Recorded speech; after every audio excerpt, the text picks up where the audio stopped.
The last message from Earth. Let us show you how war is fought. The silence of the Earth Defense Command Center was punctuated only by the soft hum of advanced computational systems and the occasional tap of fingers on holographic interfaces. Captain Naomi Rodriguez stood motionless, her dark eyes scanning the intricate star charts that mapped the tenuous relationships between humanity and the broader galactic community. Tensions had been building for decades. Humanity's rapid technological advancement had not gone unnoticed by the established galactic powers. What began as curiosity had slowly morphed into something more sinister, a growing sense of threat from the elder species who had long dominated interstellar politics. Admiral Hiroshi Tanaka approached, his weathered face a map of experience and concern. "The coalition is getting restless," he muttered, his voice a low rumble that seemed to vibrate with underlying tension. Beside them, Dr. Ezra Solomon continued his rapid-fire calculations, fingers dancing across multiple holographic displays. His latest AI integration project represented humanity's most significant technological leap, a distributed intelligence system that could analyze and respond to complex strategic scenarios faster than any biological mind. "They're monitoring our every move," Dr. Solomon said, not looking up from his work. "Our technological growth has become a threat to their established order." The Galactic Coalition, a loose confederation of alien species that had maintained a delicate balance of power for millennia, viewed humanity as an unpredictable variable. Too innovative, too adaptable, too dangerous. Captain Rodriguez understood the underlying message. Humanity was not welcome to play by the same rules as the established powers. They were expected to know their place, to remain a junior species subservient to those who had traversed the stars long before Earth had even unified its nations.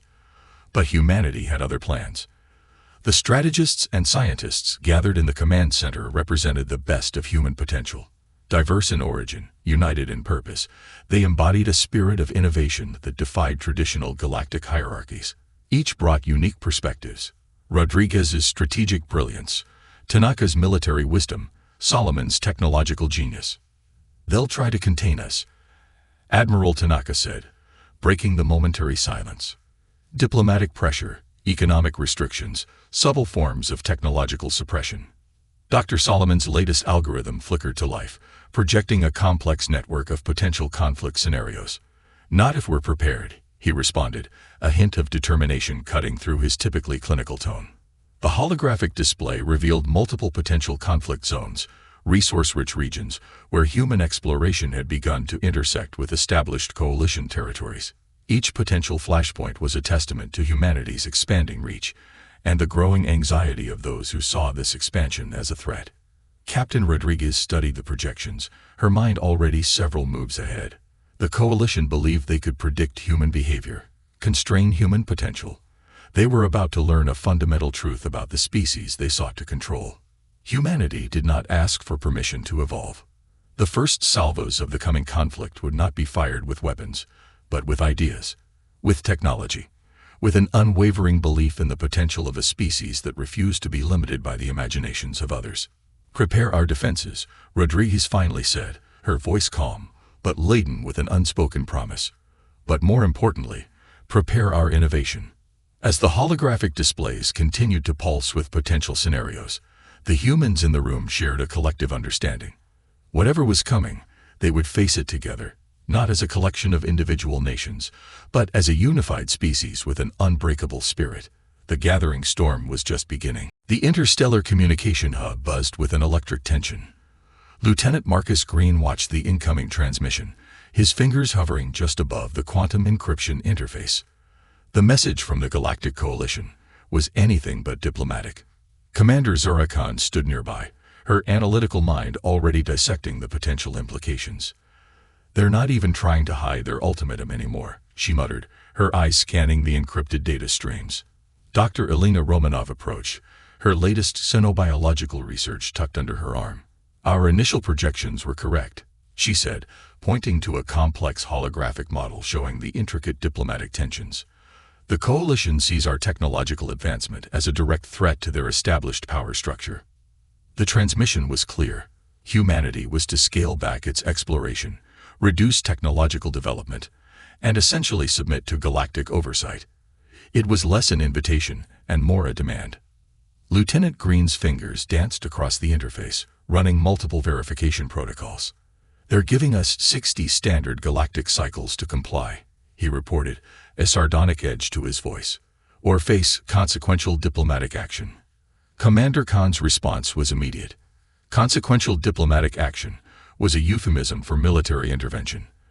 The coalition had done this before to emerging species, containment through intimidation, followed by strategic suppression. But humanity had been preparing. Dr. Romanov's research had revealed critical weaknesses in the coalition's interspecies communication networks. The human team had developed adaptive communication algorithms that could penetrate and analyze transmission patterns in ways no previous species had managed. "They're assuming we'll react with fear," Marcus said, pulling up multiple strategic overlay maps. "They don't understand our capacity for innovation." The communication hub was a testament to human ingenuity.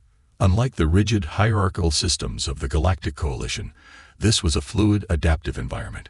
Quantum computing interfaces merged seamlessly with advanced AI systems, creating a network that could process and respond to complex scenarios in milliseconds. Commander Khan's strategic mind was already mapping potential responses. "We won't engage directly," she explained. "Our strength is in our ability to adapt, to find solutions outside their expected paradigms." Dr. Romanov nodded, her holographic models showing potential technological countermeasures. "Our AI systems can predict their communication patterns better than they can predict our responses. We're not just defending. We're demonstrating a fundamentally different approach to interstellar engagement." The ultimatum hung in the air, a challenge that would define humanity's place in the galactic community. But in this room, surrounded by the best minds Earth had to offer, there was no sense of defeat, only a quiet, determined resolve. Humanity would not be contained. They would not be controlled. They would rewrite the rules of engagement. The research facility hummed with an intensity that bordered on electrical anticipation. Engineer Dante Rivera stood before a massive holographic display, his latest weapon design challenging everything the Galactic Coalition understood about technological warfare. "It's not about firepower," Dante explained to Major Olivia Chen. "It's about adaptive intelligence." Dr. Jacob Freeman's quantum computing breakthrough had transformed their defensive capabilities.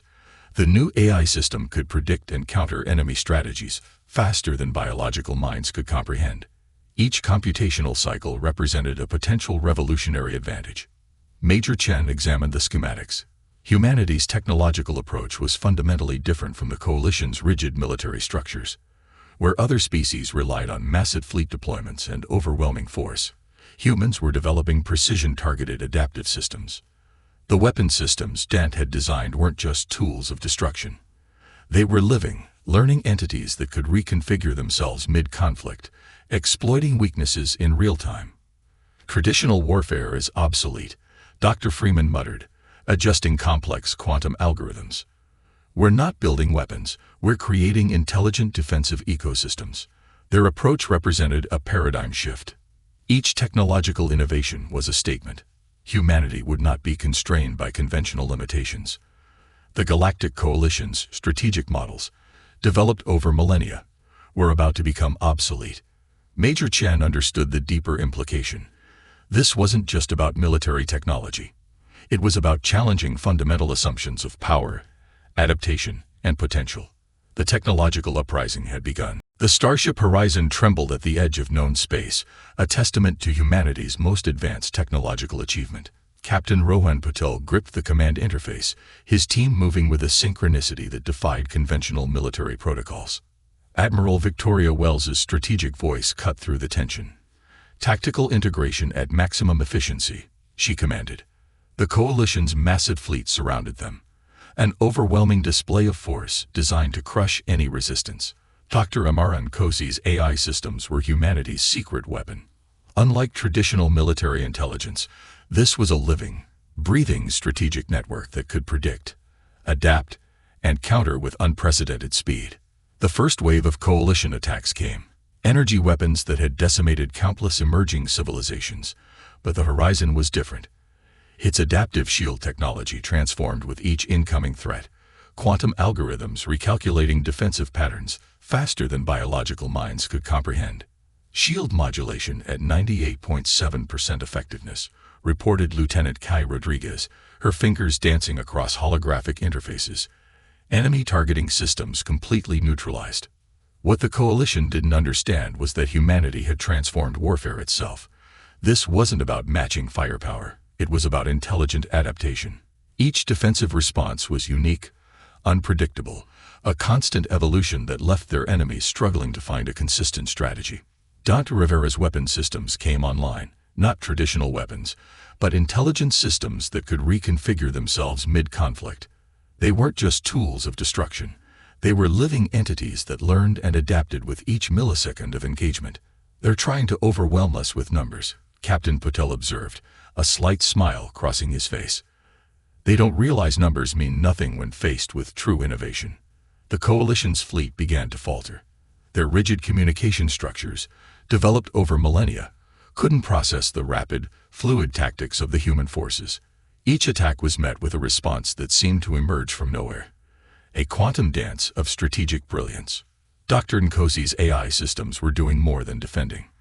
They were learning, collecting data, understanding the Coalition's fundamental weaknesses. Every encounter was a lesson. Every moment an opportunity to evolve. Tactical breakthrough in Sector 7, Lieutenant Rodriguez reported.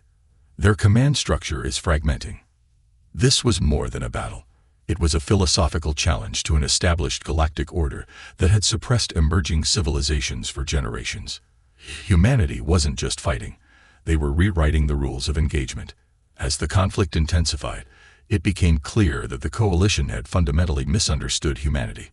They saw a young species and expected submission. Instead, they found a civilization ready to challenge every established norm. The Horizon continued its relentless advance, a symbol of humanity's unwavering spirit. Not just a ship of war, but a vessel of transformation. The turning point had arrived. General Diego Ramirez stood at the epicenter of humanity's final strategic command. The galactic conflict had reached its critical moment, a confrontation that would determine not just Earth's future, but the future of interstellar power dynamics. Dr. Sofia Ibrahim's diplomatic algorithms were running complex scenario predictions. The Coalition's aggressive stance had unified humanity in ways no previous challenge ever had. Every nation, every resource, every innovative mind was now focused on a single objective. Captain Michael O'Brien's Special Reconnaissance Unit had penetrated deep into Coalition territory, gathering intelligence that would become the cornerstone of their ultimate strategy. The information revealed fundamental weaknesses in the alien confederation's communication and logistical networks. "They've become complacent," O'Brien reported, his holographic projection showing intricate maps of Coalition supply routes and communication nodes. "Millennia of unchallenged dominance have made them vulnerable." General Ramirez understood the broader context. This wasn't just a military conflict. It was a philosophical challenge to an established order that had suppressed emerging civilizations for generations. Humanity's approach was revolutionary. Instead of matching the Coalition's massive fleet deployments, they targeted critical infrastructure. Precision-guided quantum algorithms disrupted communication networks. Adaptive AI systems predicted and neutralized strategic responses before they could be implemented. Dr. Ibrahim's diplomatic model showed another critical advantage. While the Coalition saw conflict as a zero-sum game, humans viewed it as an opportunity for transformative change. Each engagement was designed not just to defeat an enemy, but to demonstrate a fundamentally different approach to interstellar relations. The final confrontation was approaching.